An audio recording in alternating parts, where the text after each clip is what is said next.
25. Eddie. Block aparcó delante de la oficina de la sucursal de National Bank en Buckstown, subió el aire acondicionado y cerró los ojos. ¿Cansada?, le pregunté. Levantó una mano, abrió los dedos e inclinó la palma de un lado a otro. Así. Yo estoy muerto, dije. Harry ronca. Block me ignoró y apoyó la cabeza en el asiento. Los expolicías tienen una habilidad asombrosa para echar una cabezadita cuando lo necesitan. Mi teléfono vibró. Era un mensaje de Harry. $500,000, en efectivo. Si no lo sacamos ahora, puede que el sheriff lo mate. Esta noche le meten a otro recluso en la celda. Mierda. Marqué un número en mi teléfono y contestó al momento. «Eddie, ¿qué tal va?», dijo Berlín. «No muy bien. Ni rastro de Cody Warren. Necesito que pongas en marcha una búsqueda del móvil de la víctima.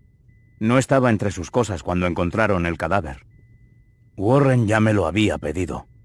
Según la geolocalización, su teléfono se apagó o destruyó en la escena del crimen. No ha aparecido en ninguna antena de telefonía desde la noche del asesinato. ¿Qué más? El sheriff tiene a Andy en la cárcel del condado y está machacando al chico. Si no lo sacamos de ahí, se va a declarar culpable de un crimen que no cometió. Está acojonado y no puedo ganar este caso mientras esté ahí dentro. Tengo que sacarlo, hablar con él, hacer que cuente la verdad. Si no sale, puede que lo maten a palos en cualquier momento. ¿Cuánto? Tú siempre directo al grano. $500,000, en efectivo. ¿De fianza? Joder. ¿No podíais haberla rebajado un poco? Andy no ganará $500,000 en toda su vida. No puedo salvar la vida de ese chico si lo matan en su celda. Si se presenta al juicio, que lo hará, tendrás tu dinero de vuelta. Pero vamos a contrarreloj. Estoy aparcado delante del National Bank de Buckstown. Necesito que me lo transfieras ahora. Necesito un poco más de tiempo. ¡Ahora! Puede que el chaval no sobreviva a esta noche. Esta gente lo matará de una paliza o lo ahorcarán en su celda. Maldita sea. Vale, pero asegúrate de que no se salta la condicional. Es tu responsabilidad. Si se escapa, me debes 500 de los grandes. Trato hecho. Vale. Entra en el banco y métete en una cuenta a nombre de Forbes. Te voy a autorizar. Tenemos cuentas para operativos. El Departamento del Tesoro tardará 24 horas en darse cuenta, pero para entonces habré conseguido mover algo de dinero de otros sitios para cubrirlo. Tú sácalo, y ya. Colgó. Block abrió los ojos. Vamos a ello, dije. La sucursal del National Bank de Buckstown era una oficina de mármol y vidrio con 2 cajas y mucha seguridad. Block trajo una bolsa de cuero vacía del coche. Había dejado el contenido en el maletero. Una escopeta, un chaleco antibalas y munición. La bolsa apestaba a pólvora. La cajera hizo sus comprobaciones en el ordenador. Sacó una copia de mi carnet de identidad y fue a hablar con el director. Luego volvió y dijo: «Señor Flynn, ha sido autorizado para sacar $500,000. Podríamos tenerlo para la semana que viene». ¿La semana que viene? No, lo necesito ahora. Lo siento, no contamos con esa cantidad en la caja fuerte. Hoy solo podría darle 125,000 en efectivo, es todo lo que tenemos. ¿Y hay alguna sucursal cerca donde tengan más dinero? El banco más cercano está en Mobile, a 1 hora y media con este tráfico. El teléfono sonó en mi bolsillo. Era Harry. Eddie, necesitamos el dinero ya. La oficina cierra en 15 minutos. Intentaré distraer a la empleada, pero tienes que venir lo antes posible. No sé si voy a poder convencerla de que siga abierta mucho más. ¿Tiene que ser en efectivo? ¿Han especificado que sea en metálico?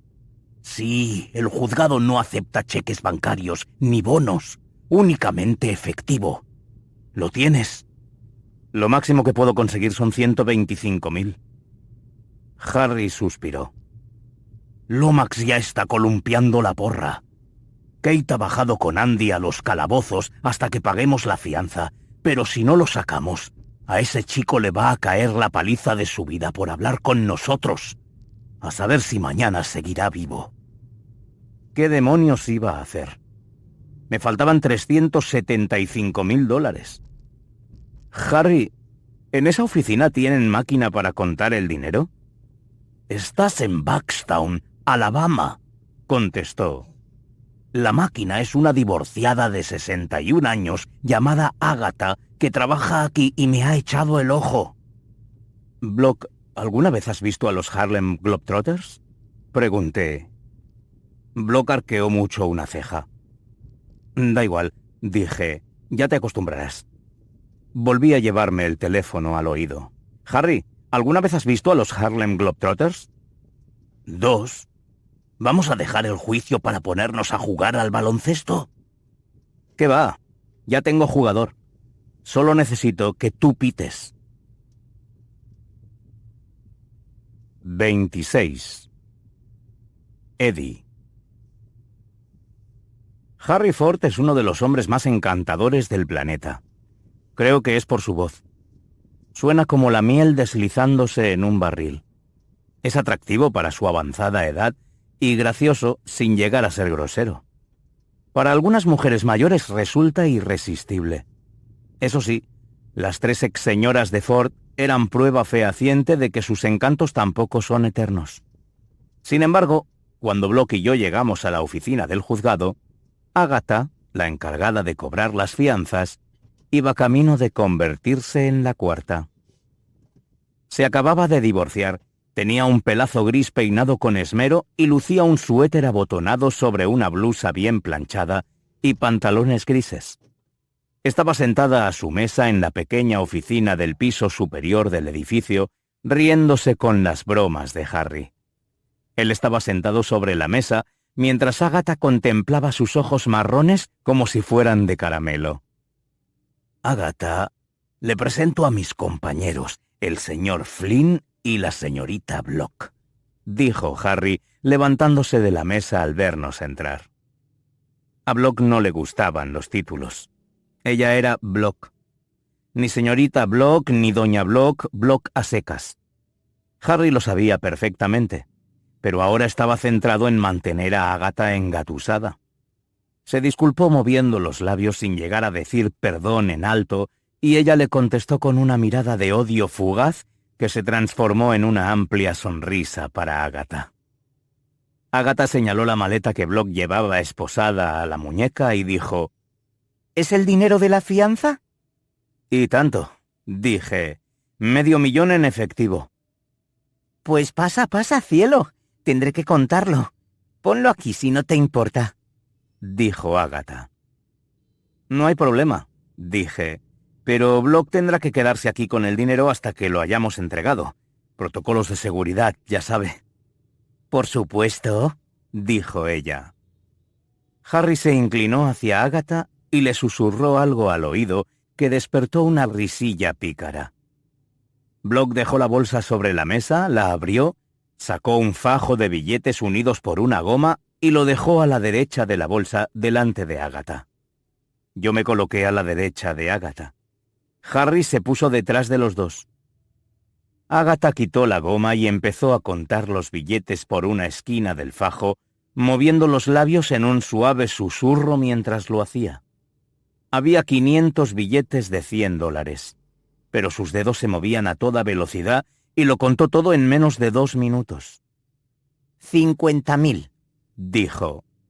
Volvió a colocar las gomas alrededor del fajo y lo dejó a su derecha, delante de mí, mientras Block le entregaba otro. Harry empezó a silbar. «Conozco esa melodía», dijo Agatha mientras contaba. «Es Sweet Georgia Brown. ¿No había un equipo de baloncesto que jugaba con esa canción siempre?» «¿Los Harlem Globetrotters?», contestó Harry. «Esos. Me encanta esa canción», dijo ella. Agatha contaba como una cajera experta. Era rápida y precisa. En cierto momento, sus dedos cogieron 2 billetes a la vez, así que se mojó el pulgar con la lengua y empezó de nuevo desde el principio del fajo. Para cuando terminó, había 10 montones de billetes sobre el mostrador. Cada uno mediría unos 5 centímetros. «500.000, justos», dijo Agatha. «¿Me podría dar un recibo?», pregunté. «Claro que sí», contestó. Block quitó las esposas de la bolsa, los metió dentro y cerró la cremallera. Agatha hizo una llamada para decir que trajeran a Dubois a la oficina. Preparó un recibo por valor de $500,000, lo firmó, le puso el sello de los juzgados del condado de Sandville y me lo entregó. «Gracias», dije, guardando el recibo en mi cartera. Agatha había contado bien el dinero. Y había contado $500,000. 10 fajos de 50.000. 500 billetes de $100 en cada fajo que había revisado. Pero yo sabía que sobre aquella mesa solo había $110,000. Porque Agatha había estado contando los mismos fajos. Todos los billetes de $1, sean de la cantidad que sean, pesan exactamente 1 gramo. Un billete de 100 pesa lo mismo que uno de $1. Y todos los billetes emitidos en Estados Unidos tienen el mismo tamaño, 15,6 centímetros de largo por 6,6 centímetros de ancho. Si pones varios billetes de 50 en la parte superior e inferior de cada fajo de $1, es imposible diferenciarlos. Cuando Agatha terminó de contar el primer fajo de 50.000, Block le entregó el segundo, que también tenía $50,000 exactos. Y entonces, mientras ella estaba inclinada sobre la mesa contando con su dedal de goma, Block sacó de la bolsa un fajo de billetes de 1 y de 10 con billetes de 50 encima, estiró el brazo con cautela por detrás de la espalda de Agatha y me lo dio. Yo lo cogí con la mano derecha por detrás de mi espalda y lo cambié por el fajo bueno. A continuación pasaba el fajo de $50,000 por detrás de mi espalda, por detrás de la espalda de Agatha y de vuelta a Block. Ella lo metía en la bolsa con su mano izquierda para sacarlo y entregárselo a Agatha en cuanto estuviera lista para contar otro fajo, sin saber que ese ya lo había contado. Si Harry dejaba de silbar, significaría que Agatha no estaba contando y se podía dar cuenta de que le estábamos dando el cambiazo. Mientras él silbara, todo iba bien. Y así estuvimos un buen rato, pasándonos fajos por la espalda, con Agatha en medio, igual que Holly Bryan y Willie Gardner de los Globetrotters, mientras Harry entonaba su canción. Por fin Agatha metió los 10 fajos en la caja fuerte, cerró la puerta y giró la rueda. «Pues nada, ya está. Buena suerte, Harry. Nos veremos, ¿no?», dijo Agatha. «Claro. En cuanto acabe todo esto, quedamos para cenar», contestó él. Dejamos a Agatha en su despacho y bajamos con la orden de libertad condicional. «Eddie, si me vuelvo a casar, es a mí a quien vas a deber 500 de los grandes», dijo Harry. «Descuida», dije. «Los tendrás». 27. Eddie. La imagen de Andy Dubois tambaleándose al subir las escaleras del calabozo me hizo un nudo de odio en el estómago. Estaba tan delgado y débil que Block prácticamente debía llevarlo a cuestas. Tenía llagas en los tobillos, los codos y las manos por la fricción contra el suelo de hormigón. Cuando Patricia lo vio de cerca, la desbordó la emoción. La mezcla de alegría por tener a su hijo entre sus brazos y verlo tan enfermo y demacrado la hicieron derrumbarse en gemidos de dolor y alivio. «¿Cómo estás tan flaco? ¿No te daban de comer ahí dentro?», preguntó. «No me gustaba nada la comida. Había algo que cortaba en el puré de patatas. Me hice un tajo en la lengua y sangré por detrás», dijo. Patricia entornó los ojos confundida. Yo sabía exactamente a qué se refería, pero no iba a explicárselo. Los agentes de la oficina del sheriff le habían metido trozos de cristal en la comida. Claro que no comía. Abrazó a su hijo y lo ayudó a ir a la puerta de los juzgados. Harry esperaba en el coche para llevarlos a casa. Kate no estaba con él. Al ver que me acercaba, bajó la ventanilla. ¿Y Kate? Ha ido a recoger algo del hotel. Habían tardado en procesar la orden de libertad bajo fianza de Andy, rellenando los impresos y devolviéndole sus pertenencias. Mientras abría la puerta del sub, vi a Kate aparecer por la esquina con un paquete de papel marrón en las manos. El Chanterelle estaba a 10 minutos andando de los juzgados. Entregó el paquete a Harry, que le dio las gracias y lo metió en la guantera. Block y yo iríamos andando a coger mi Prius de alquiler y nos encontraríamos con ellos en casa de Patricia. Patricia tuvo que subir a Andy en el asiento de atrás. Apenas había recorrido 500 metros y ya se encontraba empapado de sudor. Y no era por el sol. Él estaba acostumbrado al calor. Era por el esfuerzo de mover un cuerpo que no tenía gasolina en el depósito. Block siguió a Harry por las calles traseras del pueblo hasta la carretera y nos metimos por los caminos de tierra que avanzaban entre viviendas fantasmagóricas a las afueras de Bankstown. Llegamos a casa de Patricia cuando el sol empezaba a ocultarse detrás de los árboles altos que la rodeaban. No nos encontramos comitivas de bienvenida de la policía ni de tarugos nacionalistas blancos.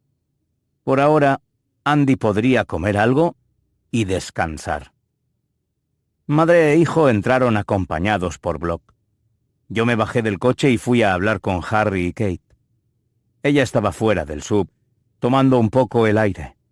Harry seguía en el asiento del conductor con la ventanilla bajada.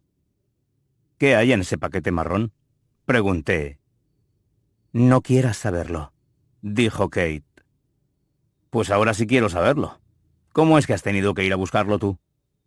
Porque Harry no está registrado en el hotel. Necesitaba dar un nombre que estuviera registrado al servicio de mensajería. ¿Qué está pasando, Harry?, pregunté. Se inclinó hacia la guantera, sacó el paquete y lo abrió. Dentro había una caja artesanal de madera de palisandro del tamaño del New York Times doblado. Levantó la tapa y dentro había una Colt 1911 y un cargador metidos en espuma.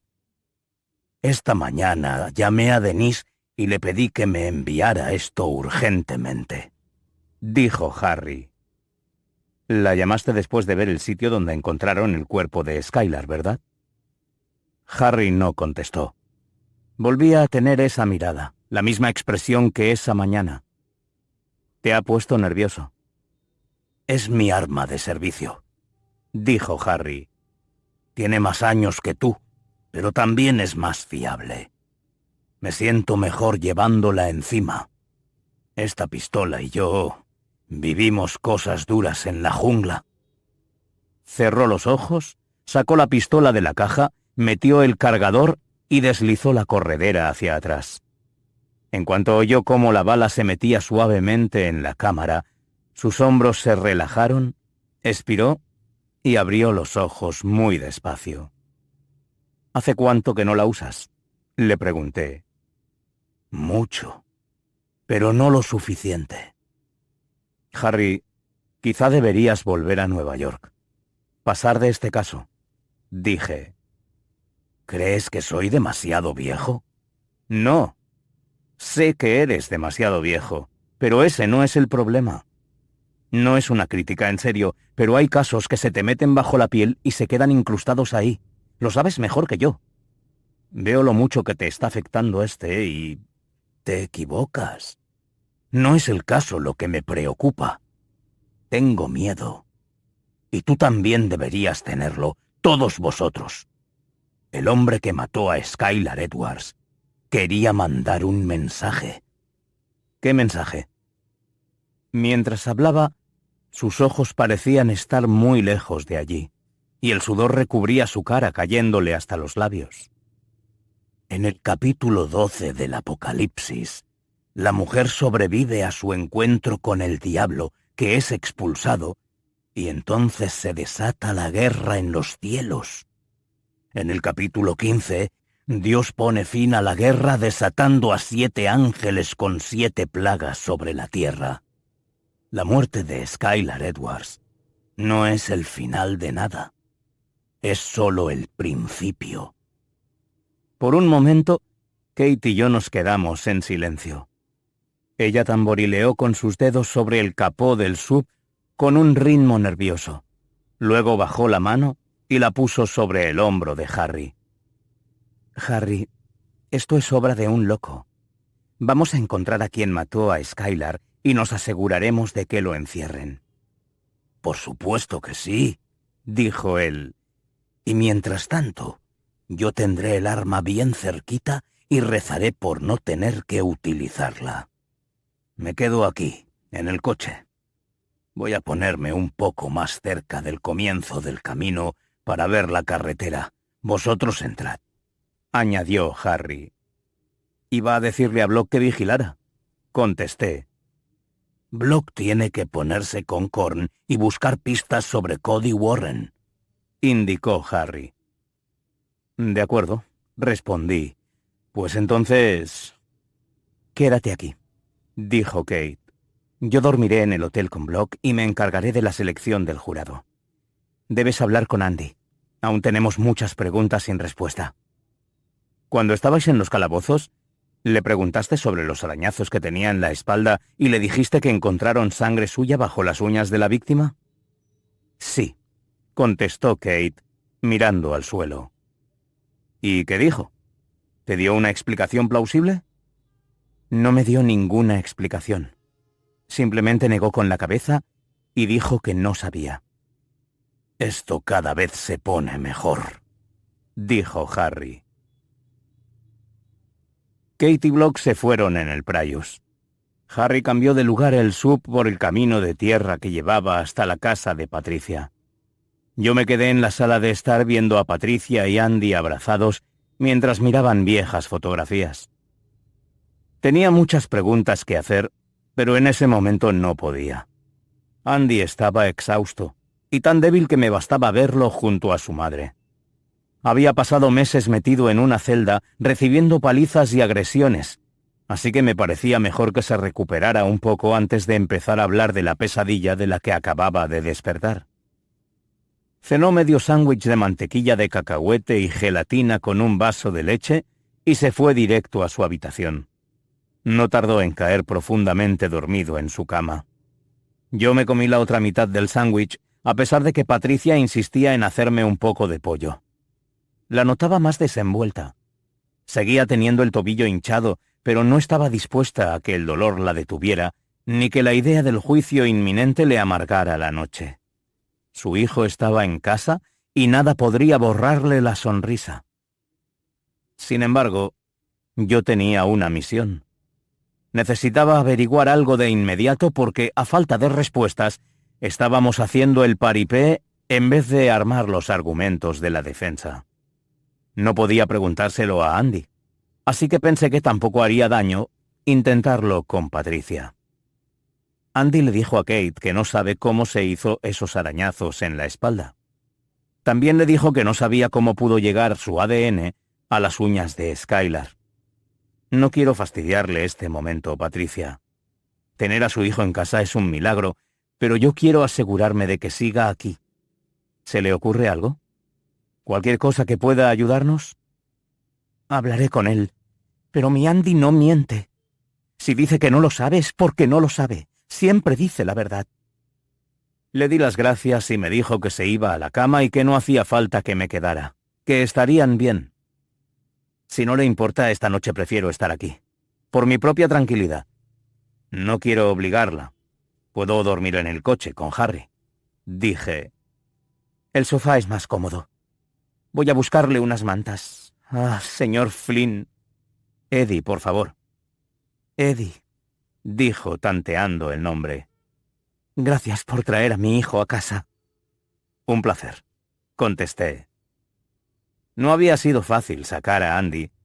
Conseguir que no terminara en el corredor de la muerte sería otra historia. Y cada vez estaba más convencido de que no acabaría bien. Patricia me preparó el sofá y se retiró. Estaba cansado, pero hacía demasiado calor para dormir. Me preparé un té y salí al pequeño porche para pensar en lo sucedido. Los árboles frondosos y gruesos estaban poblados de ruido y un tenue olor a podrido me llegó con la brisa suave y cálida. Me quité la corbata, me desabroché la camisa y me entretuve mirándolos. Era casi la 1. Sabía que debería ir a relevar a Harry pronto, pero no me daba buena espina dejar a Patricia y Andy solos en la casa. Cuando estaba en lugares como este, echaba de menos Nueva York. Yo me crié en Brooklyn, rodeado de tráfico, chavales de barrio, crimen, música y largas tardes de risas, entrando y saliendo en salones de barberos y cafeterías. Si me metes en un callejón oscuro con 3 matones, no tengo miedo. No tanto como ahora. No me gustaba estar lejos de las luces de la ciudad, a oscuras con los animales, las serpientes, las arañas, los insectos y Dios sabe qué más deslizándose y correteando a mi alrededor, haciendo demasiado ruido. Me dejé caer en la mecedora de Patricia y empecé a beberme el té. Cuando volví a abrir los ojos, el hielo se había derretido. Me había quedado dormido.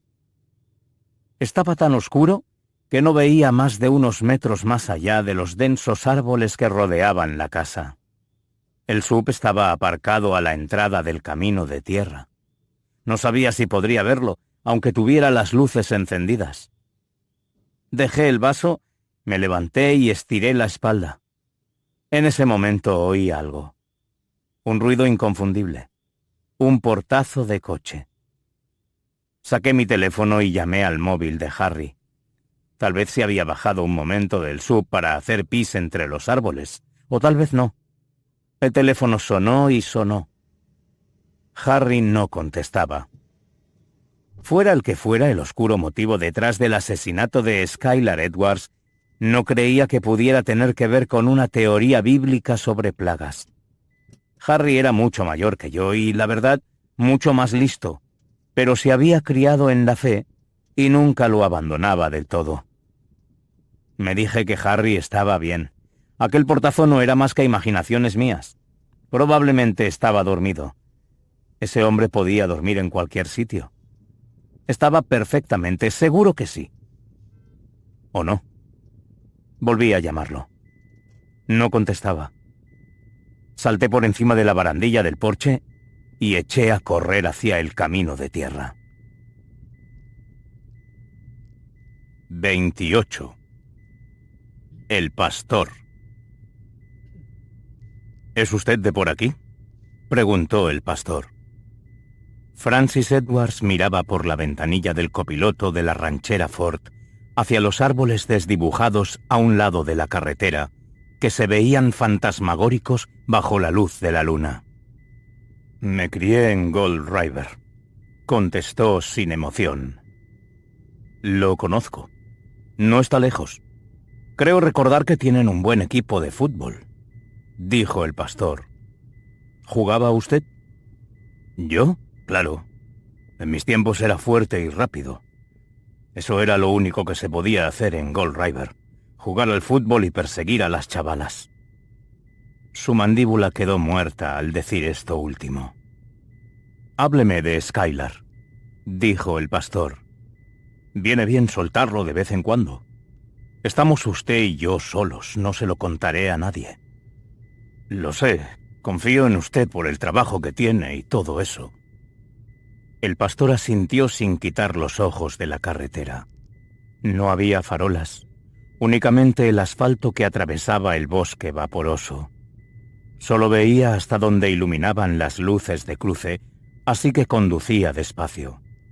El coche no era suyo, y eso le hacía ir con cuidado, más aún con lo que llevaba dentro.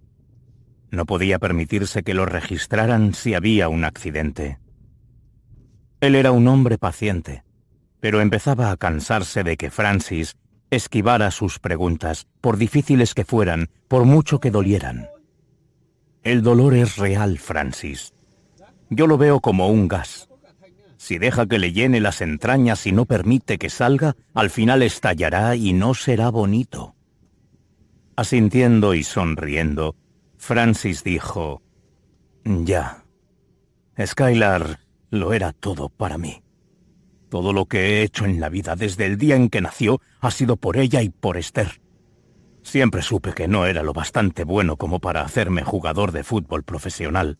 Lo supe muy pronto. Pero tampoco se me daban bien los estudios. Así que era trabajar en la planta química o llevar un tractor, como mi padre. Y créame, cuando uno crece en una granja, lo último que quiere ser es granjero. El pastor asintió. La granja en la que él se crió cultivaba algodón y dolor.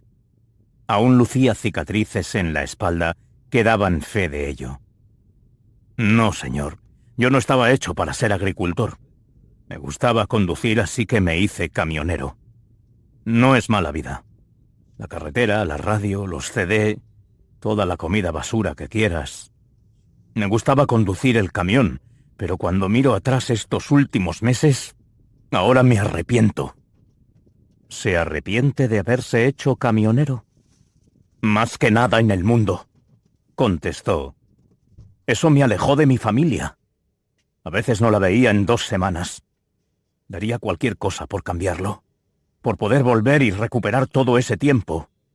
Un día Skylar me mordisqueaba el dedo porque estaba echando los dientes y al día siguiente se estaba graduando como la mejor de su clase. Y reina del baile de graduación, ¿qué le parece? Debía de estar muy orgulloso de ella, dijo el pastor. Francis empezó a hablar, pero de pronto se tapó la boca con la mano. Tragó algo grande y duro, y pestañeó rápidamente. No quería llorar delante del pastor. Los hombres como Francis no lloran, por supuesto, pero lo último que quieren es hacerlo delante de otro hombre. Eso estaría mal. Sería vergonzoso. Estaba tan orgulloso de Skylar, pero para serles sincero, yo no la conocía. Llegan a una edad en la que dejan de hablar contigo. Y yo no pasaba suficiente tiempo en casa como para darme cuenta. Era una buena chica, lista y buena. Y a ese chico, Andy, lo trataba bien. Que Dios me ayude. Ojalá estuviera muerto él y que nunca hubiera conocido a mi niña. El pastor lo miró fijamente, apartando los ojos de la carretera, y no quitó la vista del rostro de Francis hasta que vio caer la primera lágrima. Entonces volvió a centrarse en el camino, aquella carretera recta y oscura que les adentraba más y más en el bosque y las marismas de Alabama, con los carriles cada vez más estrechos y los árboles cada vez más altos y frondosos a su alrededor. «Perdone», dijo Francis, limpiándose la nariz con la muñeca y sorbiéndose. «No se preocupe. Hace falta ser un hombre de verdad para llorar. No lo olvide. ¿Sabe por qué? No. Porque hace falta ser un hombre de verdad para querer tanto. Porque eso es lo que nos hace llorar, Francis. El amor. Nunca se avergüence de querer». Nunca lo había visto así. El pastor asintió y dijo, «Si no le importa, voy a salirme por aquí y me meteré entre los árboles. Habrá baches, pero no se preocupe. Así me aseguro de que no se duerme». Dijo que quería dar un paseo y hablar, pero ¿vamos a algún sitio concreto?, preguntó Francis. «Lo verá en unos minutos».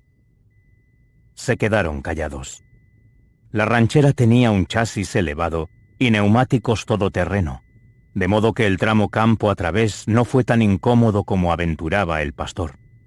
La compró en internet y había puesto los papeles a nombre de un carnet falso, lo cual hacía que la matrícula y el vehículo fueran casi imposibles de rastrear. Al acercarse a una frondosa arboleda, el pastor apagó las luces. Por unos instantes quedaron a ciegas mientras avanzaban muy despacio, pero los ojos del pastor se hicieron rápidamente a la luz de la luna. Redujo la velocidad y detuvo el vehículo. Apagó el motor. «Buenos guantes de conducir», dijo Francis, mirando las manos del pastor sobre el volante. «No son guantes de conducir. Por favor, bájese, cierre la puerta con cuidado y acompáñeme». Los dos se bajaron, procurando no hacer ruido al cerrar las puertas. El pastor señaló con la cabeza hacia los árboles que estaban a poco más de 5 metros de la ranchera e hizo un gesto a Francis para que lo siguiera. «¿Dónde estamos?», preguntó Francis, pero el pastor lo interrumpió llevándose un dedo a los labios. Avanzaron despacio a través de los árboles. La tierra estaba blanda y húmeda por el musgo estival. Cada pisada levantaba un olor dulzón a podredumbre que el pastor inhalaba con fuerza. Aquel olor era parte de su infancia.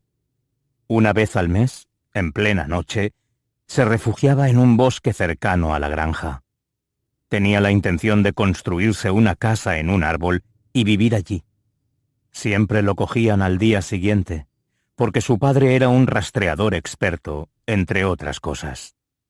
Por mucho que intentara borrar su rastro, por muy recóndito que fuera su escondite, siempre acababa oyendo la voz de su padre mientras pisaba las ramas y las hojas del lecho del bosque. Y entonces lo oía citar las escrituras. Eso era lo peor.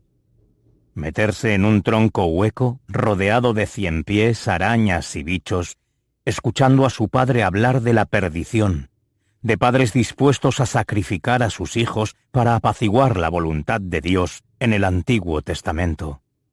Y esperar.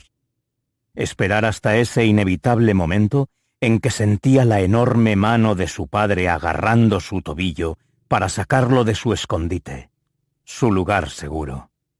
Aquellos agujeros oscuros y húmedos siempre eran mejor que su casa. El pastor paró, se volvió y estiró una mano hacia Francis, invitándolo a acercarse y mirar.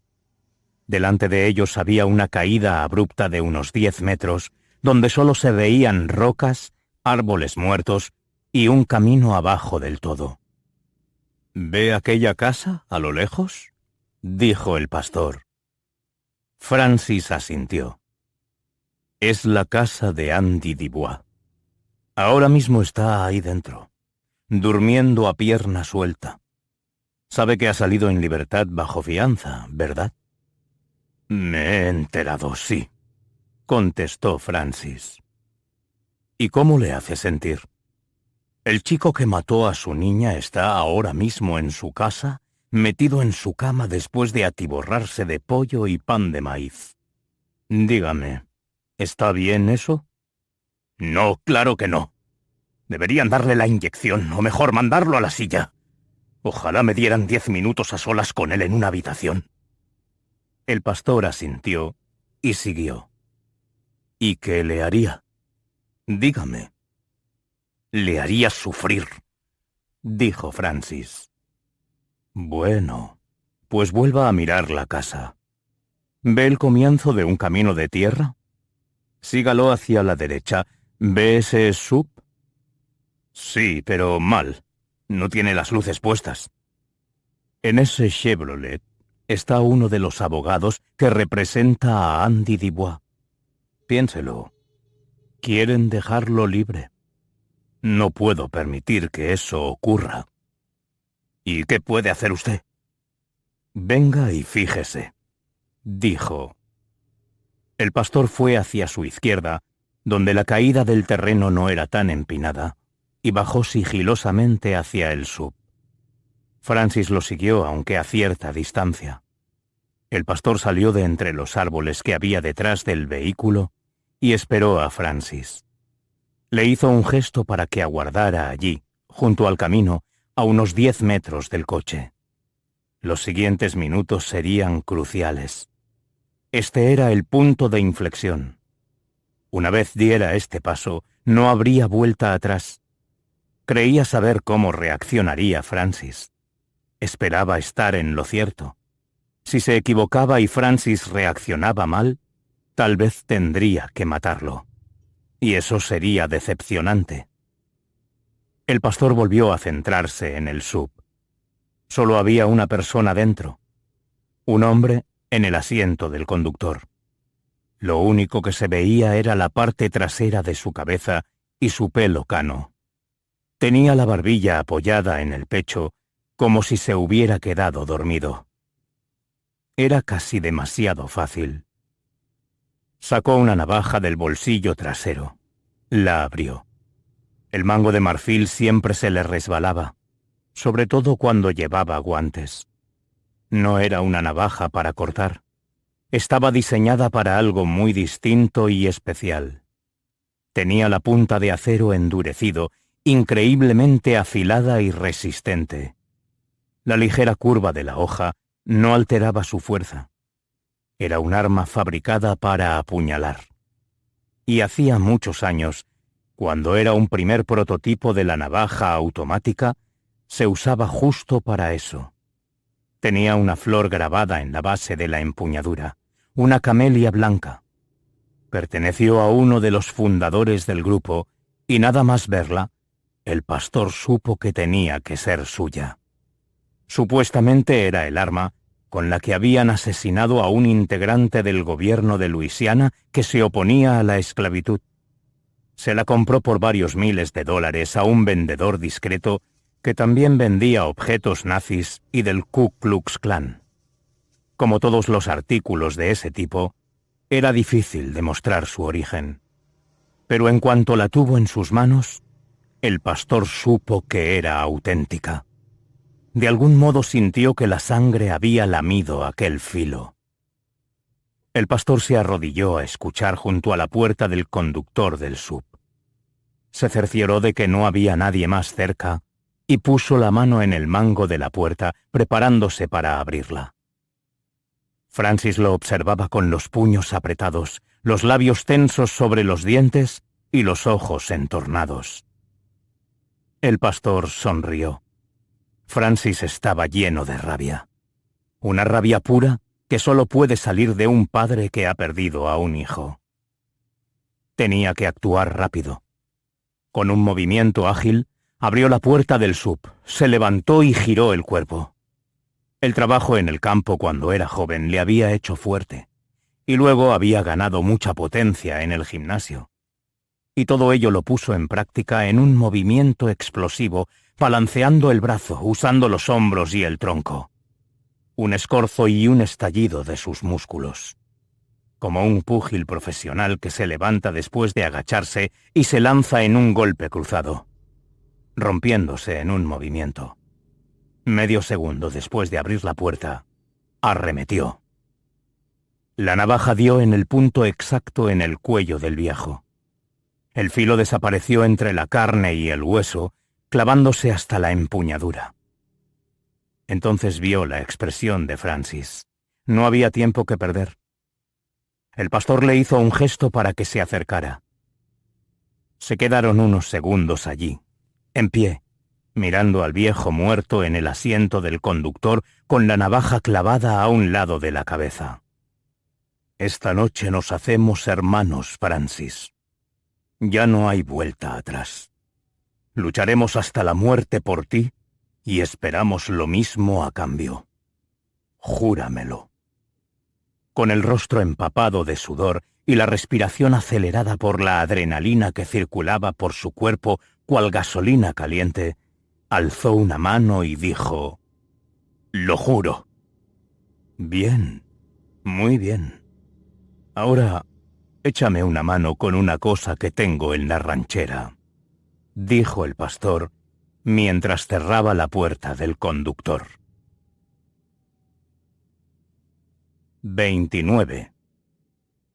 Eddie. Correr a toda velocidad con 43 grados y 89% de humedad es como nadar en una sopa caliente. El aire parece distinto. Es demasiado cálido y húmedo. Al coger el camino de tierra, apreté. La casa de Patricia se encontraba al pie de una pendiente.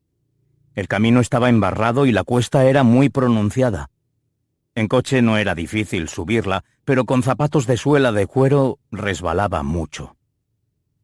Vi el perfil del sub en lo alto de la ladera. Era una forma más oscura y marcada sobre el negro grisáceo del camino de tierra. Busqué la cabeza de Harry por encima del asiento del conductor, y al principio no comprendí lo que estaba viendo. Luego advertí que tenía la cabeza caída hacia un lado. Tal vez estaba durmiendo. O tal vez no. Un pensamiento me vino sin querer. En mi mente empezaron a repetirse 3 palabras. Otra vez no. Otra vez no. Y al instante, mientras mi cuerpo luchaba desesperadamente con aquel camino enfangado en medio de Alabama, mi cabeza se fue a un pasillo de hospital cuando aún iba al instituto. Mi padre se estaba muriendo. Aquel día llevaba 11 horas agarrado a su mano. Mi madre me había dicho no sé cuántas veces que me tomara un descanso, pero yo no quería. No quería dejarlo. No quería que muriera sin estar allí, tomándolo de la mano. Él durmió gran parte del día. Un cáncer poco habitual había acabado prácticamente con él. Aquel día apenas se mantuvo despierto 20 minutos. Se encontraba demasiado débil para hablar, así que vio un poco de Starsky y Hutch en la televisión portátil de la habitación. Siempre le gustó esa serie, en especial el coche. Era un Ford Gran Torino de 1976, rojo vivo, con una raya blanca y motor Windsor V8 sobre unos neumáticos muy gruesos y llantas de 15 pulgadas de aluminio ranuradas. Cuando terminó el capítulo y empezaron los créditos, mi madre me pidió que fuese a buscarle un refresco a la máquina del pasillo. Solté la mano de mi padre, cogí algo de cambio de su bolso y salí de la habitación. Al caer la lata de mosto en el cajón de la máquina dispensadora, noté una mano sobre mi hombro. Era mi madre. Iba a preguntarle qué hacía, que no debería dejar a papá solo. Pero no dije nada. Por su mirada supe que se había ido, y que había muerto en esos instantes tras una agonía angustiosa. Mi madre lo intuyó y por eso me mandó a hacer un recado. No quería que lo viera. Ahora lo sé, pero en ese momento sentí que lo había abandonado. No estaba allí cuando murió, y esa idea me obsesionó durante mucho tiempo. Aquella noche, en el pasillo, mi madre me dio la medalla de San Cristóbal de mi padre. Mientras subía corriendo hacia el sub, notaba la medalla rebotando contra mi pecho. Aquella noche en el pasillo del hospital, supe sin más que mi padre había muerto. Y ahora me estaba golpeando la misma sensación en medio del pecho. Había vuelto a pasar. Harry había muerto y yo no estaba ahí con él. Cuando casi había alcanzado el coche, jadeando, la luna se deslizó sobre el cristal trasero y acarició la insignia de Chevrolet en el maletero para luego desaparecer engullida por una nube. Cuanto más arriba llegaba, más embarrado estaba el camino y a cada paso tenía más fango en los pantalones. Eso me daba igual, pero no quería caerme, así que me metí entre la hierba y seguí avanzando junto a los árboles. Por allí costaba más correr, pero al menos podía moverme sin perder el equilibrio. Desde ese ángulo, vislumbré el interior aprovechando que la luna asomó un instante y casi tropiezo al ver su luz etérea chocando contra un objeto blanco y plateado. Iba tan deprisa que no distinguí lo que era. Por fin llegué al sub, atrapé la manija de la puerta del conductor y de pronto me quedé helado. Era la empuñadura de una navaja clavada en una masa ensangrentada de pelo gris. Me eché hacia atrás, tapándome la boca con las manos. No tenía aire para gritar. Lo único que hice fue tambalearme hacia atrás mientras una bola dura crecía dentro de mi pecho. Era como si me estuvieran estrangulando desde dentro. El pánico, el shock y un dolor espantoso me golpearon a la vez y caí de rodillas. En ese momento me vino el olor a lejía del hospital y la fina mano de mi madre sobre mi hombro. El sabor metálico en la boca. Estaba pasando otra vez, como si fuera real. Entonces oí algo que no pertenecía a mi oscuro recuerdo. Oí un gemido. Cada vez sonaba más alto. Al principio creí que era yo, pero el tono cambió a medida que se hacía más fuerte. Era el ruido de un motor grande, acelerando. Miré a mi derecha, hacia la carretera, y vi unas luces de cruce atravesando los árboles y avanzando por el camino, directas hacia mí. Venía demasiado rápido. Si matar a Harry era un anzuelo para llevarme a un bosque tétrico y matarme a mí también, lo mordería. Pero no era yo quien iba a morir. Apreté los puños y la tensión en mi cabeza se alivió un poco. Me levanté y con un rugido eché a correr hacia el coche, con las lágrimas escociéndome en los ojos. El coche no paró. Aceleré todavía más y en ese momento la luz de los faros me golpeó en la cara. ¡Venga, hijo de pu! Ni siquiera pude gritar. No tenía suficiente aire en los pulmones. El coche frenó. Se detuvo. Oí que se abría una puerta. Estaba a unos 15 metros de él. No pararía. Aunque estuviera armado. Acababa de matar a mi amigo. Al mejor amigo que he tenido. Harry era un mentor, un padre, un hermano. Lo era todo para mí. Los faros me cegaban por completo. No serviría de nada entornar los ojos para intentar distinguir alguna cara. Una figura se puso delante de la luz. Solo veía una silueta. El torso, las piernas y los brazos. Y la pistola que llevaba en la mano. Cuando estaba a menos de 10 metros, vi que levantaba el brazo derecho, la mano del arma, apuntándome al cuerpo. Era imposible acercarme lo suficiente como para hacerle daño sin que me diera en un órgano vital. La silueta estiró el brazo. Mi pie izquierdo resbaló. Alargué los brazos a los lados tratando de recuperar el equilibrio y mantenerla vertical, pero no funcionó. Caí de bruces sobre el barro. Me revolví intentando ponerme en pie y entonces oí unos pasos acercándose sobre el barro mojado.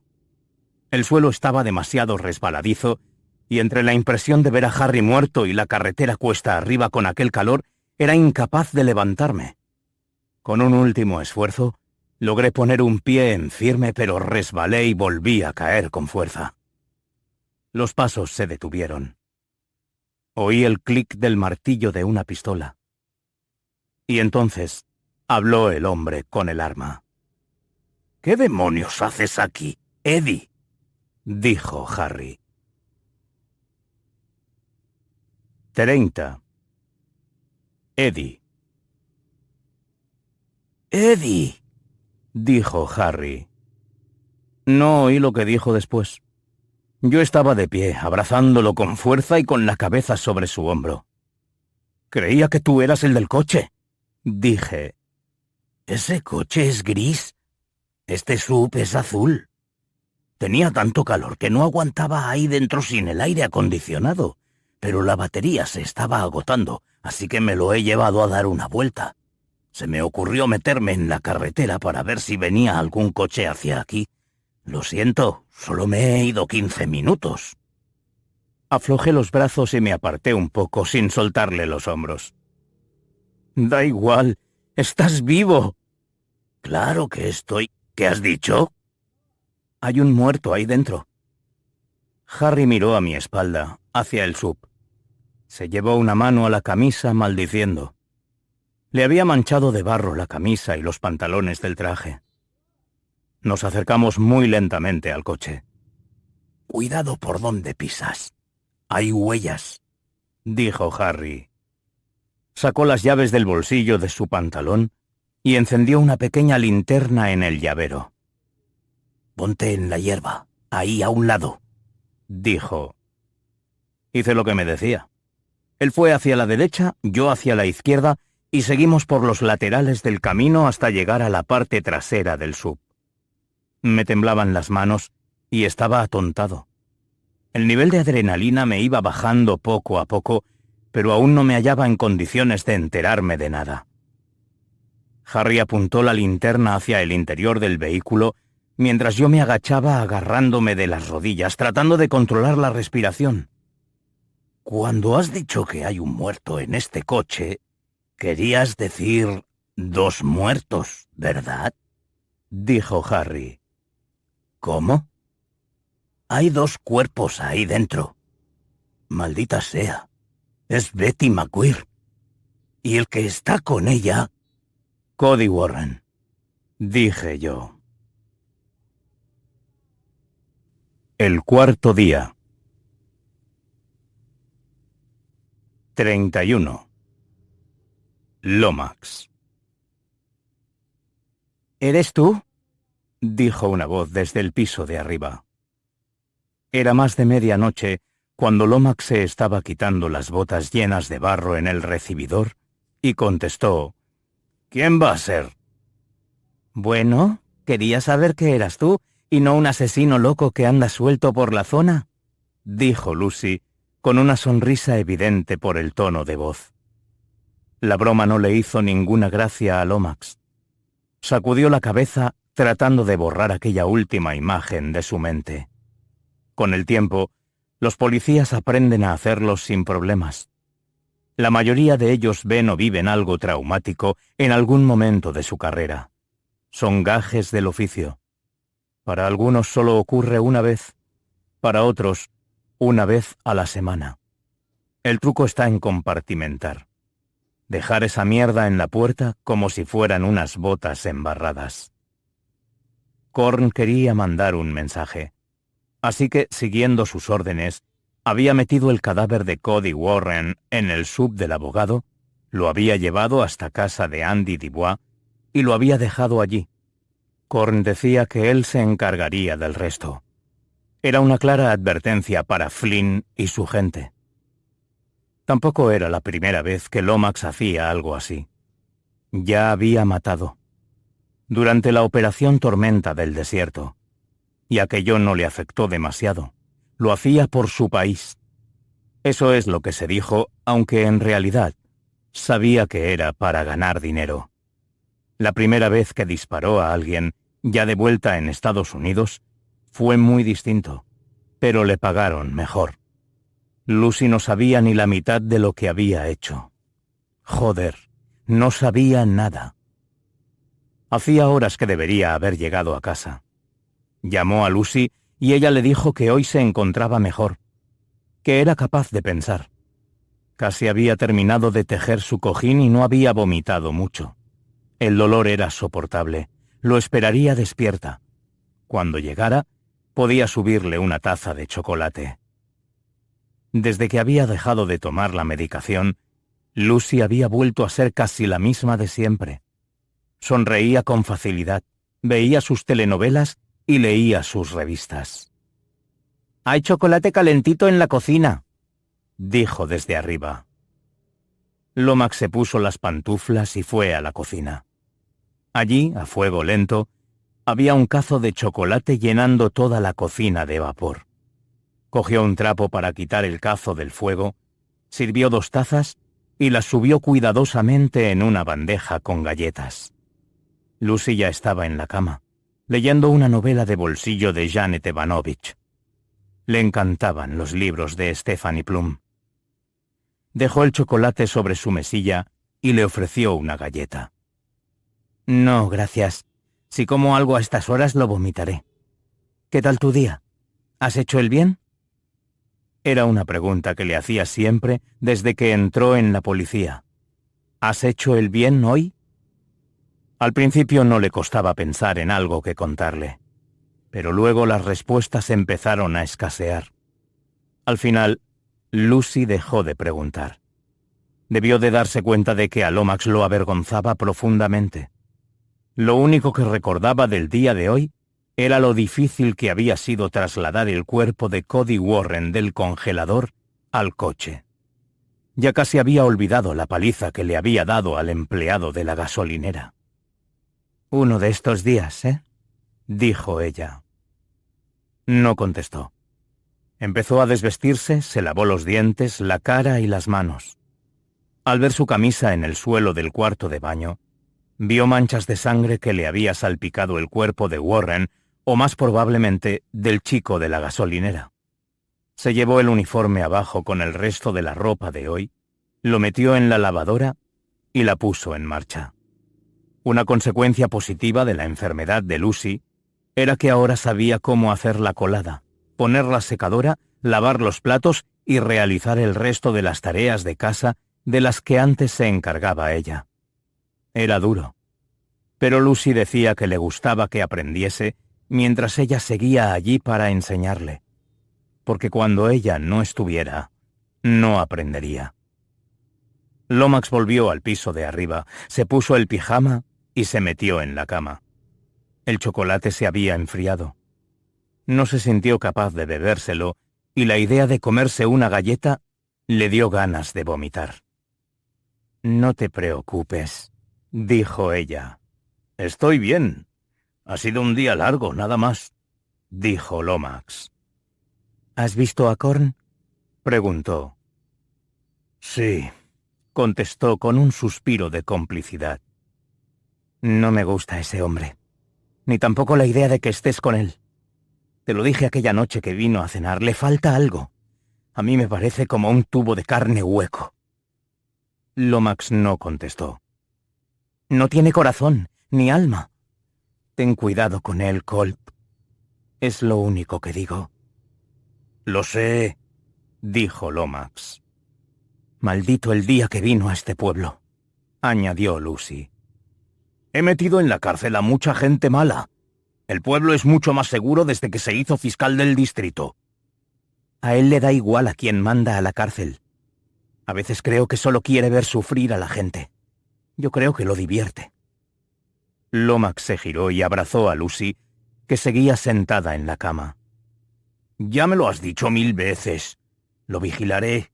Me aseguraré de que no hace nada malo». Notó la mano de Lucy sobre su brazo, apretándole. Aquello lo tranquilizaba como pocas cosas en este mundo. Seguía teniendo fuerza. «Eres un buen hombre, Colt Lomax», dijo, y le dio un beso suave en la frente. Lomax se quedó dormido abrazándola. Despertó con mal sabor de boca. Seguía abrazado a Lucy. Abrió los ojos y alzó la vista. Debía de haberse quedado dormida leyendo porque seguía sentada, con la cabeza caída hacia adelante y los ojos cerrados. Su brazo estaba inerte sobre la colcha, pero el libro seguía sobre su pecho.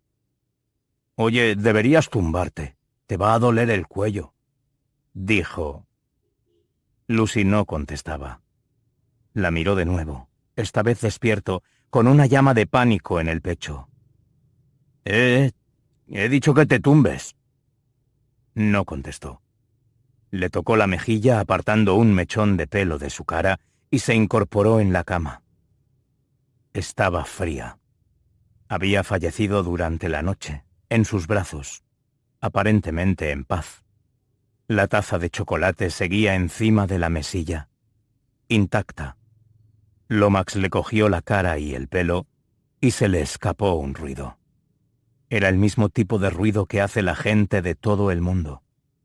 Da igual el idioma que hablen, siempre suena igual.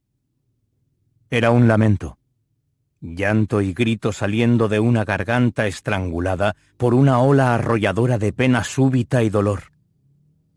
Lomax salió al porche. Estaba amaneciendo. Se sentó en su mecedora y empezó a balancearse y a llorar, abrazándose y llorando mientras el sol cálido y rojo se alzaba sobre la tierra oscura. Lucy se había ido. El dolor ya no podía tocarla. Ni el cáncer, ni el sufrimiento de descubrir en qué se había convertido Lomax. Al menos se ahorraría eso.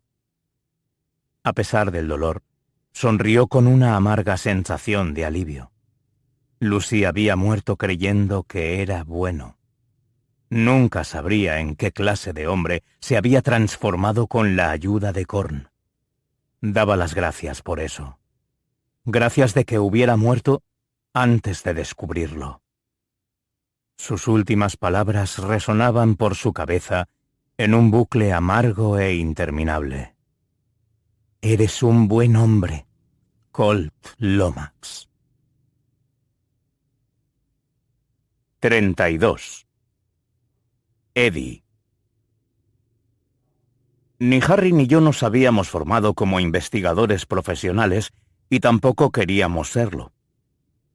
Block no tardó en llegar a casa de los Dubois. Cogió una linterna del coche y la sujetó con la boca mientras se ponía bolsas de plástico en los zapatos y se enfundaba unos guantes de látex.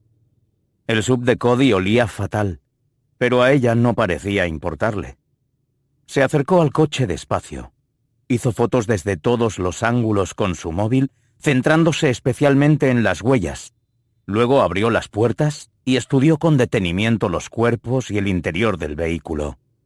En la guantera había una hoja rosa que confirmaba que el coche pertenecía a Cody Warren, pero no encontramos ningún documento en el maletero, ni tampoco fotos de la autopsia de Farnsworth. Cody Warren estaba como mojado, con las mejillas cubiertas de una fina capa de cieno o algo similar. Tenía el traje pegado al cuerpo y también parecía empapado, pero no había ni rastro de sangre. Una navaja le sobresalía por un lado del cuello. Daba la impresión de que alguien lo había apuñalado a través de la ventanilla. Block se tomó su tiempo examinando el arma, sobre todo la empuñadura. El cuerpo y el vestido de Betty estaban secos, no así la cara y el cuello, que se encontraban cubiertos de sangre, desplomada en el asiento del copiloto, al lado de Cody. Block preguntó: ¿Habéis tocado algo? Nada, contesté. Asintió y dijo: tengo que haceros fotos de los zapatos. Harry y yo nos pusimos de espaldas y levantamos los talones para que pudiera sacar una buena foto de las suelas. ¿Qué te parece?, pregunté. Raro, contestó ella. ¿En qué sentido? Está como a medias, y hay un fallo, dijo Block. Harry y yo nos miramos muy intrigados. A veces Block hablaba pensando que todos estábamos en la misma onda que ella, cuando, en realidad, casi siempre iba bastante por delante de los demás. Suspiró y dijo: a ella le dieron una paliza y le pegaron un tiro en la cabeza y el pecho con un arma del calibre 22. Hay un poco de sangre en la puerta del copiloto que, a juzgar por la altura, es del disparo en el pecho, pero no veo ningún rastro del tiro en la cabeza. Warren no murió de la puñalada. Tiene un agujero de bala detrás de la oreja, también de calibre pequeño. Hay un arma ahí abajo, debajo del pedal de freno. Hizo una pausa para que lo entendiéramos. Estaba un poco más claro, pero aún no nos encontrábamos a su misma altura. ¿La pistola de debajo del freno?, dije. ¿Es un calibre 22? Block asintió. O sea, ¿tú crees que parece que Warren dio una paliza a Betty, luego le disparó 2 veces y se pegó un tiro? Eso es lo que quieren que parezca, aparte del navajazo. Asentí y dije: a ver, que me aclare, ¿estás segura de que no fue así? Es imposible, contestó. Warren lleva mucho más tiempo muerto que Betty. No sé cuánto, porque lo tenían congelado. ¿Congelado?, preguntó Harry. Block asintió y dijo: su cadáver no ha terminado de descongelarse. Los párpados siguen cerrados y helados. Richard Kuklinski, un asesino en serie que mataba para la mafia, solía hacer lo mismo. Metía el cuerpo en el congelador, a veces durante meses, y luego lo descongelaba para que no hubiera forma de saber cuándo lo había matado. Dije. ¿Y ese es el fallo?, preguntó Harry. No, hay muchos, contestó Block. Nos hizo un gesto para que nos acercáramos y señaló el suelo. Había huellas distintas en el lado del conductor, como si varias personas hubieran estado allí. Unas eran de Block, otras mías, pero al menos había otras 2 más. Alguien trajo el SUV hasta aquí, lo aparcó y colocó el cuerpo de Cody en el asiento del conductor. En el lado del copiloto hay 2 huellas de zapato distintas y están alineadas, como si uno estuviera siguiendo muy de cerca los pasos del otro. Y luego vuelven hacia atrás, dijo Block. Harry y yo cruzamos el camino para ver el lado del copiloto, procurando no acercarnos a las huellas. Block prosiguió. Las huellas en el lado del copiloto están muy juntas, como 2 personas cargando algo muy pesado, dije. Block asintió. Señaló el interior del vehículo y enfocó al vestido de Betty con la linterna. Tenía la falda subida y arrebujada a la altura de la cintura. 2 hombres trajeron su cuerpo hasta aquí y la metieron en el coche, continuó Block. Ninguna mujer se mete en un coche con el vestido así. No es perfecto, pero bastará para que el sheriff del condado de Sanville diga que es un asesinato suicida. Conozco a los sheriffs de este tipo de pueblos, y eso es lo que dirá. ¿Qué hay de la navaja? Eso sí que no encaja con que quisieran que pareciese un suicidio. Podrían haber dejado que el cuerpo de Warren se descongelara más antes de llamar al forense. Con este calor no tardaría. Pero si Korn tiene comprados o controlados al sheriff y a la forense, da igual. Si quieren, pueden presentar un informe diciendo que se ahogaron. La navaja es un mensaje para nosotros, dijo Harry. Alguien mató a Cody Warren y a Betty Maguire y dejó sus cuerpos a 800 metros de casa de Andy Dubois. La navaja lo confirma. Ni siquiera Block parecía entenderlo del todo. ¿Y por qué crees que la navaja es un mensaje? Pregunté. Mira la flor en la empuñadura. Es una camelia blanca. El Ku Klux Klan no era el único grupo de asesinos racistas en el sur. En Luisiana estaban los Caballeros de la Camelia Blanca, aunque también actuaron en otros estados. El Ku Klux Klan eran blancos pobres en su mayoría. La gente de Camelia Blanca tenía mucho más peligro, aunque nunca fueron muchos. Era un grupo de hombres ricos, poderosos. Lo fundaron muchos exoficiales confederados y luego se les unieron editores de periódicos, médicos, abogados, terratenientes, policías y hasta jueces. La flor innata de la clase alta sureña. Metían presión valiéndose de su riqueza y su influencia para defender la supremacía de la raza blanca. Mataron, acosaron y destruyeron comunidades enteras de afroamericanos. No había oído hablar de ellos, dije. Se supone que desaparecieron antes de 1880, pero conociendo este tipo de movimientos clandestinos, nunca puedes estar seguro. Mira la empuñadura de la navaja. Es de nácar, plata vieja y acero. He visto fotos de puñales iguales que ese, clavados a blancos que plantaron cara a la camelia blanca. Y he de decir que la mayoría eran republicanos. Durante mucho tiempo, el partido de Lincoln fue el único que luchó por la tolerancia en el sur.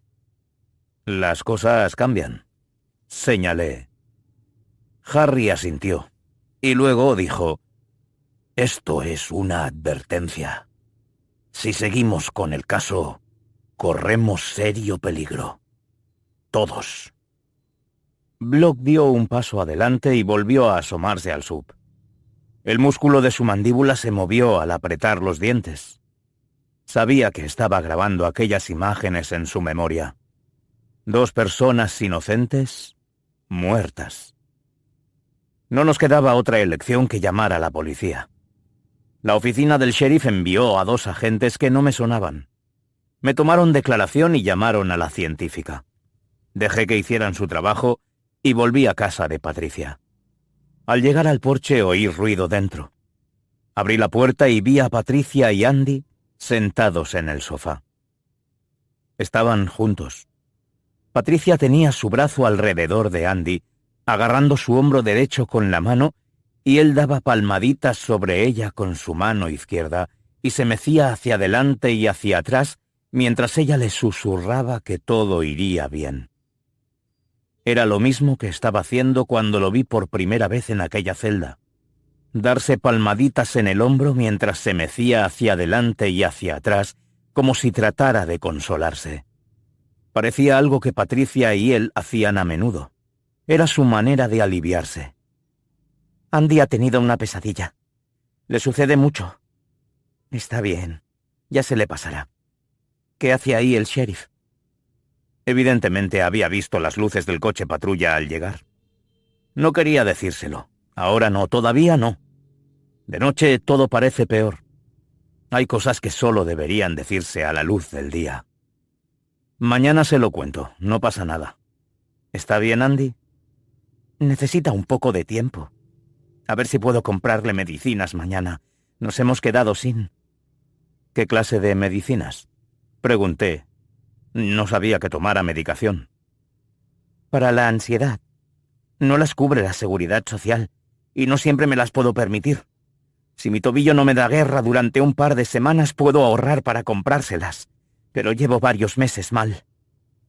Era increíble que en el país más poderoso del planeta, una madre trabajadora tuviera que pensarse si compraba medicación para su hijo o para sí misma.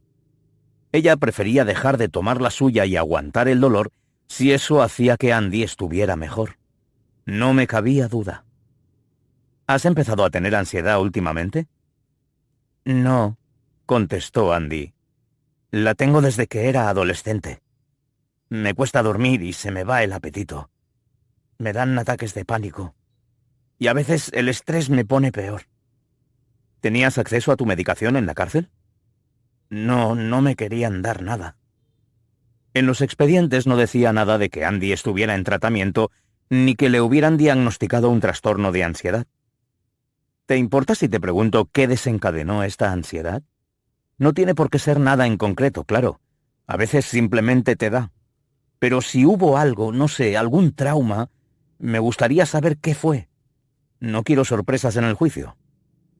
Patricia y Andy seguían meciéndose juntos en el sofá. Era evidente cuánto los calmaba. El chico respiraba mejor y las piernas ya no le temblaban tanto. No fue un incidente concreto, dijo Patricia. La gente no entiende lo que es ser joven y negro en América. Yo tengo 57 años, Eddie. Pensaba que mis hijos lo tendrían más fácil, pero no creo que las cosas hayan mejorado para los negros. Si acaso están peor. ¿Le sorprende que un chico negro tenga que tomar pastillas para la ansiedad en este país? Tienes razón. Ahora mismo hay mucha gente convencida de que no puede decir lo que piensa, por terrible que sea. Esta lacra siempre ha lastrado a América.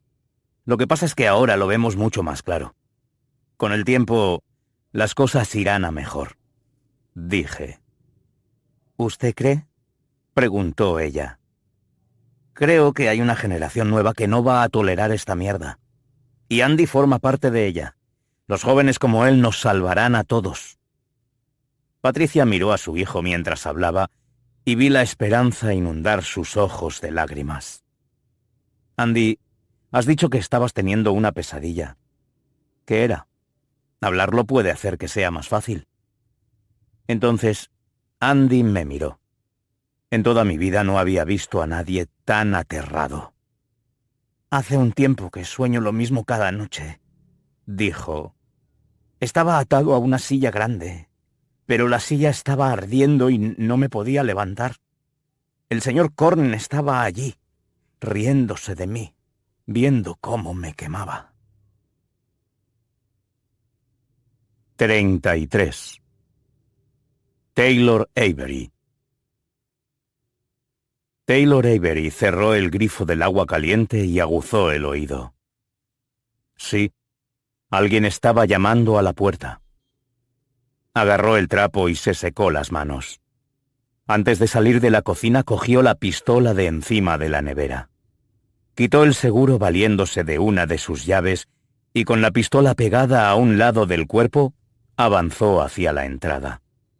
Taylor era un hombre de mediana estatura y pelo castaño. Tenía una granja de vacas y las largas jornadas de trabajo duro lo habían convertido en un hombre fuerte y enjuto.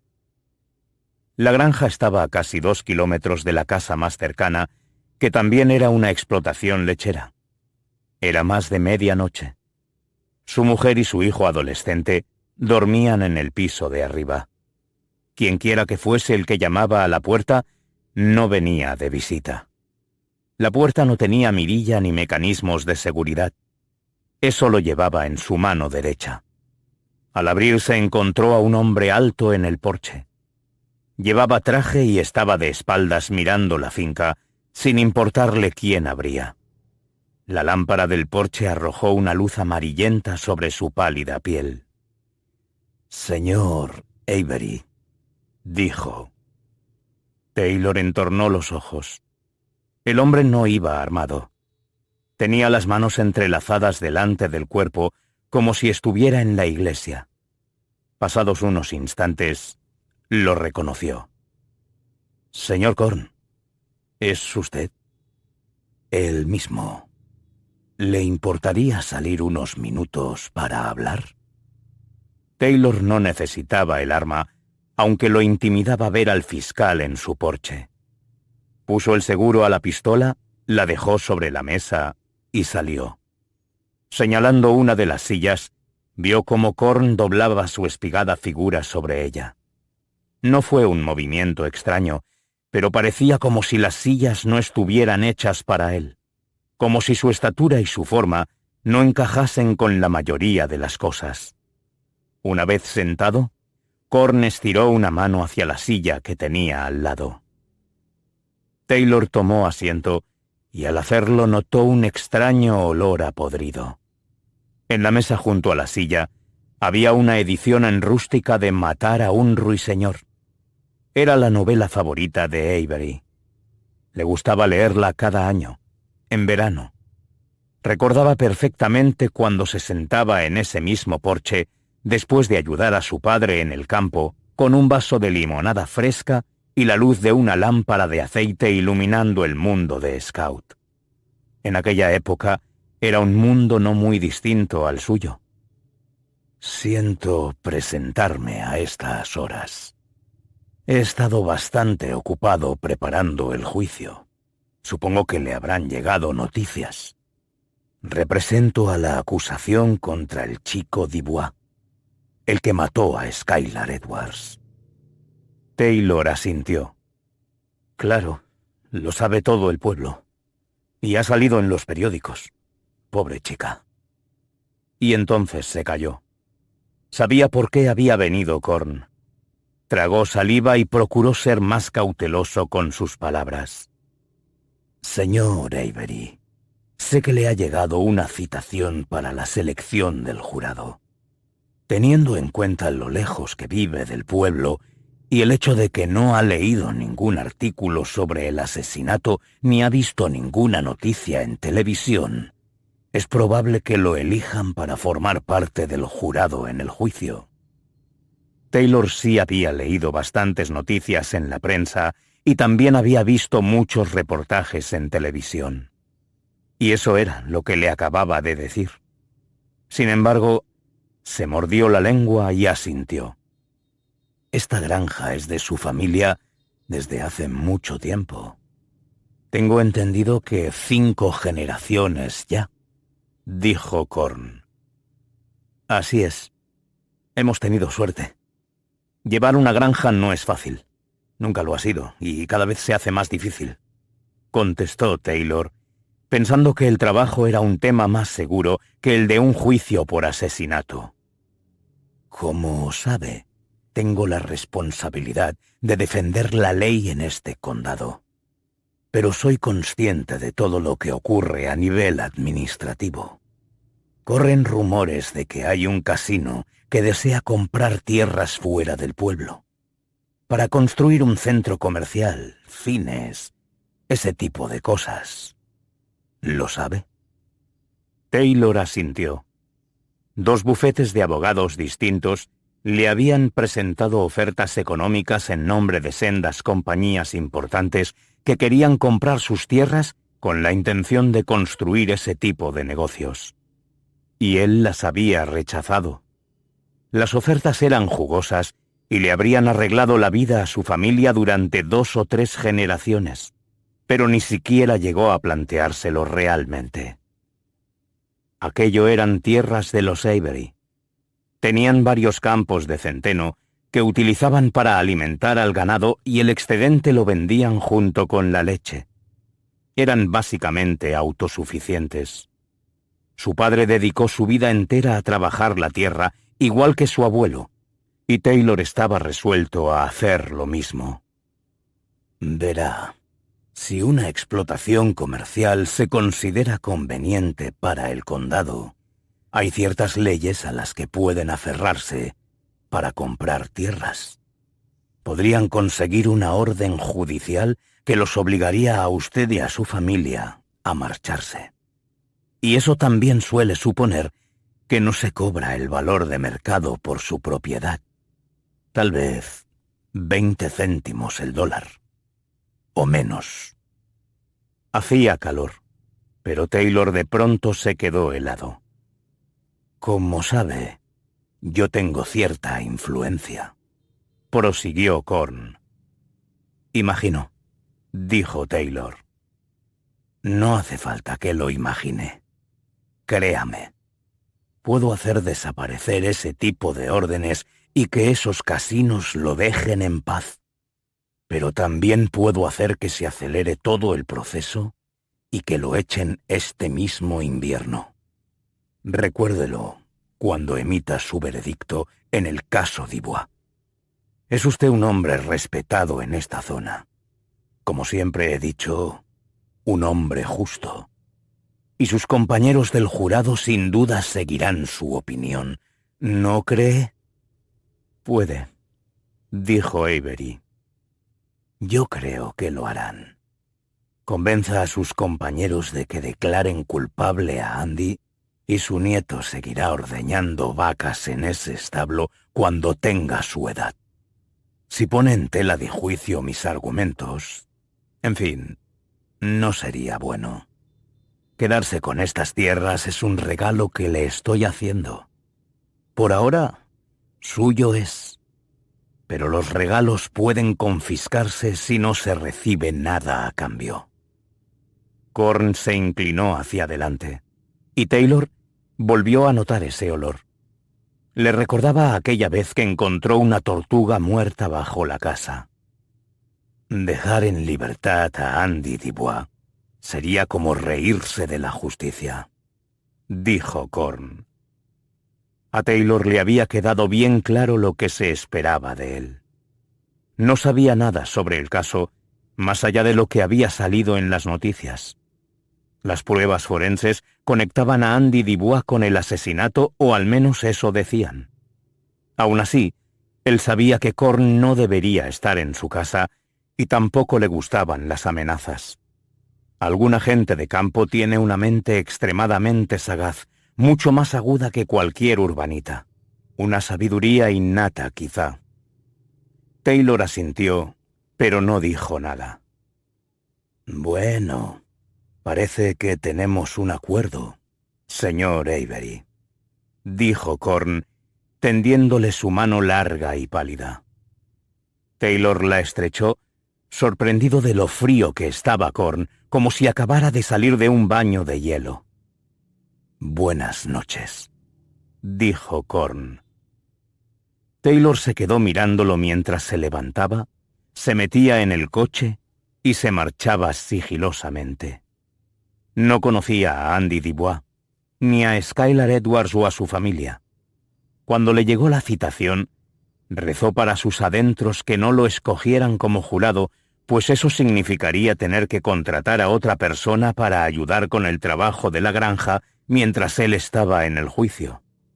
Si lo elegían, cumpliría con su obligación de acuerdo con la ley y respetaría su juramento sobre la Biblia. Él se tomaba estas cosas en serio. Iba a misa cada domingo sin falta con la familia. Korn no le caía bien, incluso antes de amenazarle. Había algo extraño en él, una luz rara en sus ojos que veía fugazmente y que le provocaba un escalofrío. Si había algo tan importante como sus tierras, era su nombre. Los Avery formaban parte de aquella tierra. Su sangre y sudor habían sembrado las cosechas durante décadas, y su ganado había pastado en aquellos campos durante varias generaciones. Los Avery pagaban sus deudas y daban lo que podían a los pobres. Ahora, un hombre de la ley le estaba pidiendo que traicionara su juramento y a su propio nombre si era necesario. Se quedó en el porche, temblando. Y no por la temperatura, sino por la sensación de alivio de liberarse de Korn. Ansiaba quitarse de encima aquel tufo. Había dedicado su vida entera a proteger las tierras de los Avery.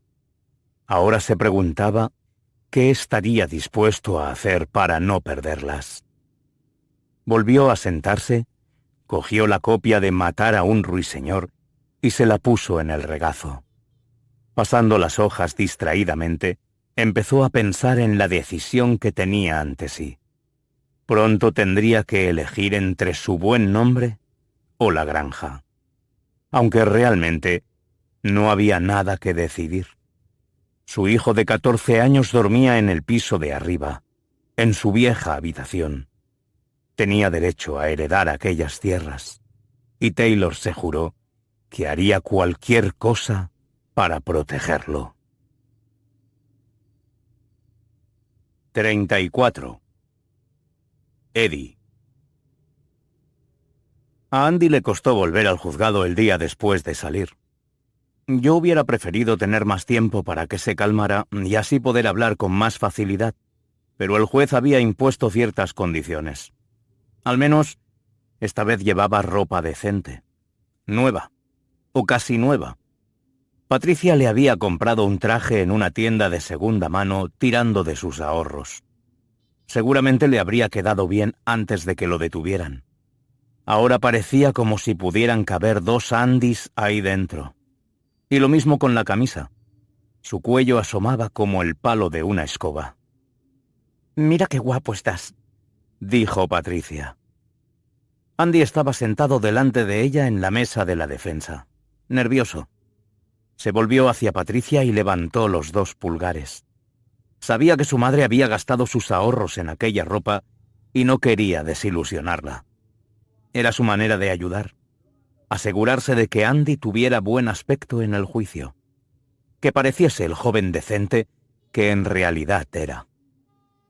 Patricia estaba sentada en la primera fila de los bancos para el público. No había mucha gente aquel día. Algunos periodistas, varios vecinos vestidos con camiseta blanca y pantalones chinos beige, entre ellos Brian Denver, pero esta vez sin su fusil. El padre de la víctima también estaba allí. Kate me lo señaló discretamente. Llevaba camisa azul y pantalón negro, y su rostro revelaba un profundo dolor que nadie querría aguantar. De pronto se volvió hacia mí y se quedó mirándome. Asentí sin llegar a sonreír. El dolor que ardía tras aquellos ojos se convirtió en otra cosa, e iba directamente dirigida hacia mí. Aquel hombre me pisotearía el cuello a la mínima oportunidad, y era comprensible. La policía le había dicho que Andy Dubois asesinó a su hija, y por mucho que ocurriera en aquel juzgado, probablemente nunca cambiaría de idea. En la mesa de la defensa tenía a Harry a mi izquierda y a Kate a la derecha. Andy estaba sentado junto a Harry, que cuidaba muy bien del chico.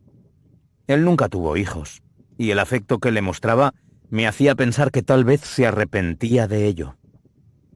Kate tenía su carpeta preparada con todos los apuntes sobre los candidatos para el jurado. Le había echado un vistazo esa misma mañana, después de una noche en la que apenas había dormido. Buen trabajo, mejor de lo que habría hecho yo. Korn también parecía estar listo para empezar en la mesa de la acusación, con varios ayudantes a su lado. Miré a mi alrededor, pero no vi al sheriff. En ese momento entró en la sala el juez Chandler y todos nos pusimos en pie. Anunció que era una audiencia de voir dire para seleccionar al jurado en el caso del condado de Sanville contra Andy Dubois. «Letrados, hay más de un centenar de candidatos a jurado esperando fuera. Espero que sean rápidos. En mi sala soy yo quien decide qué jurados quedan excluidos y no necesito que dediquen más de 5 minutos a cada candidato para decidir. ¿Queda claro, señor Flynn?», dijo el juez. Asentí.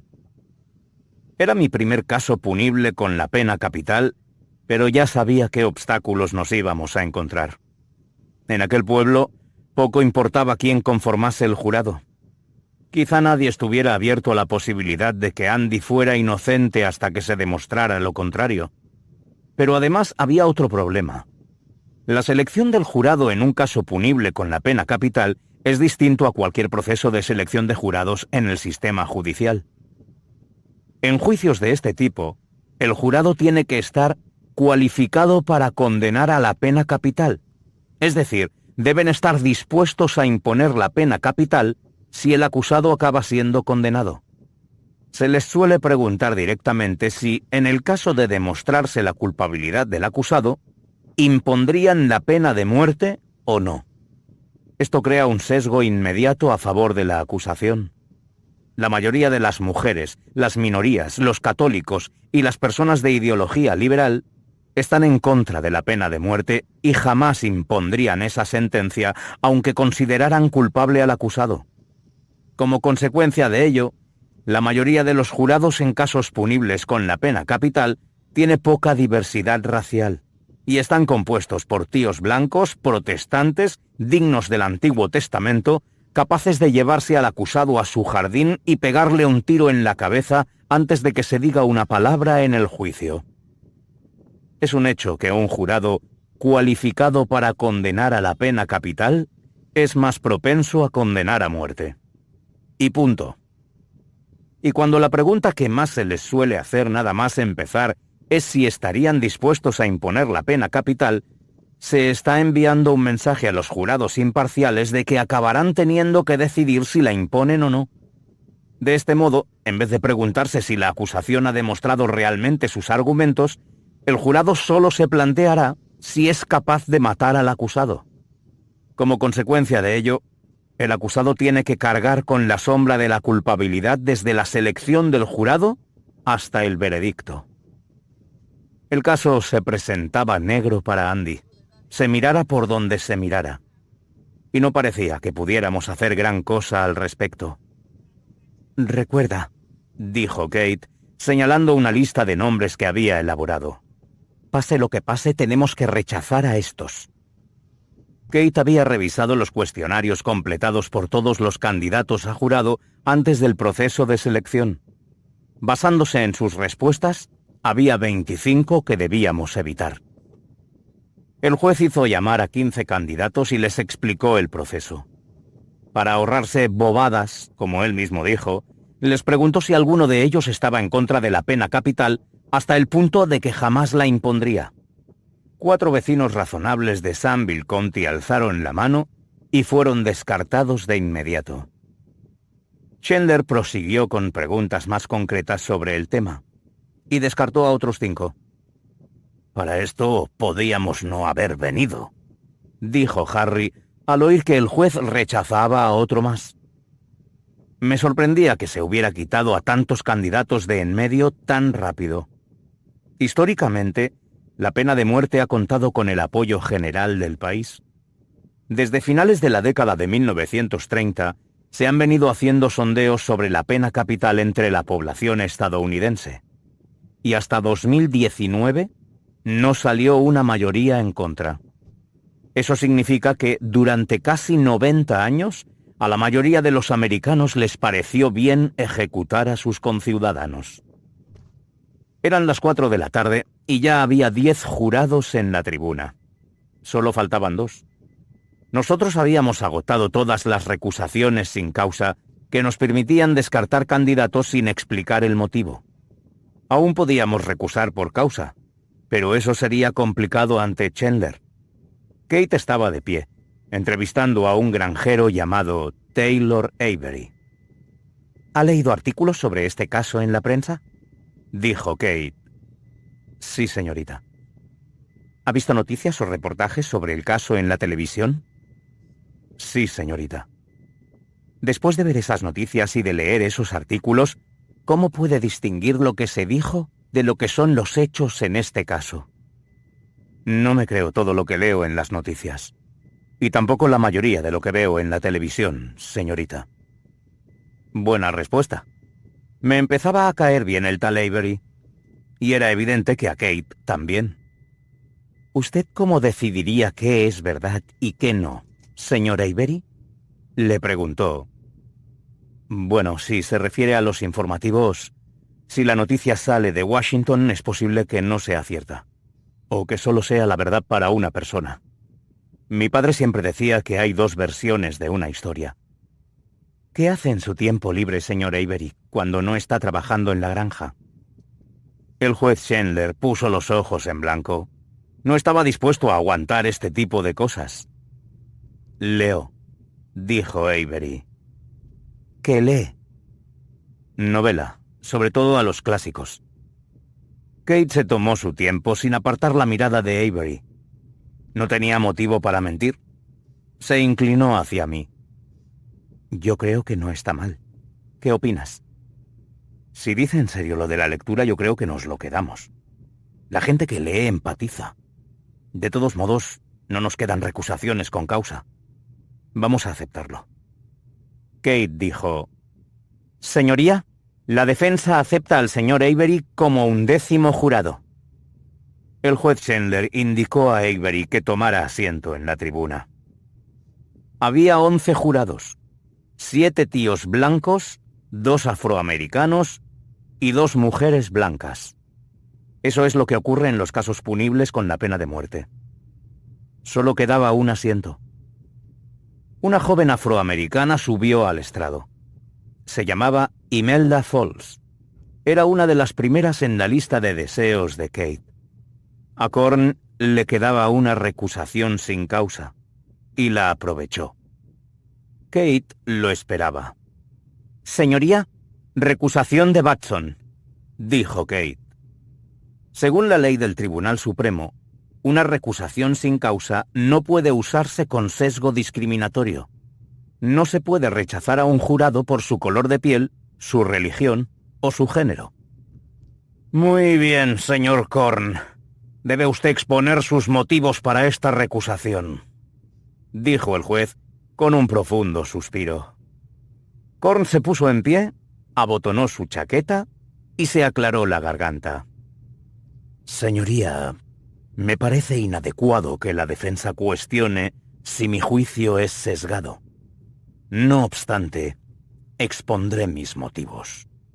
La acusación no cree que la señorita Falls esté capacitada para dar un veredicto justo, basándose en sus respuestas al cuestionario. ¿Qué respuestas exactamente?, preguntó Kate. Señorita, dijo el juez, usted no puede hacer preguntas al fiscal. El señor Korn ya ha respondido. No contraviene la decisión, Batson. Yo no veo ningún sesgo. Jurado rechazado. Así, sin más. Susurré a Kate. No te agobies. Chandler podría estar sentado perfectamente en la mesa de la acusación. Asintió. Estaba hecha una furia. Sabía que le gustaría abrirle otro agujero en el culo a Chandler y la entendía perfectamente. De hecho, si pudiera hacerlo, yo le aguantaría la chaqueta. Siguiente candidato, dijo Chandler. Otra joven subió al estrado. Era más joven que Imelda y de raza blanca. Miré la lista de Kate.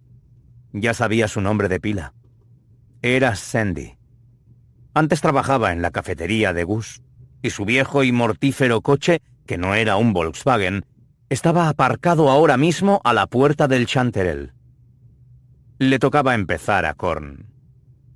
¿Conoce a alguna de las partes o a los testigos de este caso?, preguntó.